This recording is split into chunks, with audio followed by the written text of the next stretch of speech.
Hi friends, வாங்க friends. இன்றைக்கி மத்தியானம் நம்ம வீட்டில் என்ன சமையல்னு பார்க்கலாம். சொரக்காய் அக்கா ஊர்லேருந்து கொடுத்துருந்தாங்க, ஆந்திராலேருந்து. சொரக்காய் 3 பங்காக அறுத்து நான் எடுத்துக்கினேன் ஃப்ரெண்ட்ஸ். அப்புறம் பச்சை மிளகா, தக்காளி, வெங்காயம் எல்லாம் போட்டு ஒரு 3 விசில் விட்டு, பூண்டு, காஞ்ச மிளகா, கருவேப்பிலை, வெங்காயம் போட்டு கடுகு சம்பருக்கு எண்ணெய் தாளிச்சிட்டு அப்புறம் அதை எடுத்து கொட்டிட்டு நான் என்னோடய ஸ்டைலில் சொரக்காய் பஜ்ஜி ரெடி ஃப்ரெண்ட்ஸ்.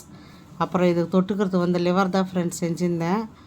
லிவருக்கு கருவேப்பிலை, தக்காளி, கொத்தமல்லி, கொஞ்சம் வெங்காயம், ஒரு வெங்காயம் அறுத்து போட்டு வச்சுருக்கேன். அப்புறம் அது வதங்கி வந்தவுடனே தக்காளி போட்டேன்.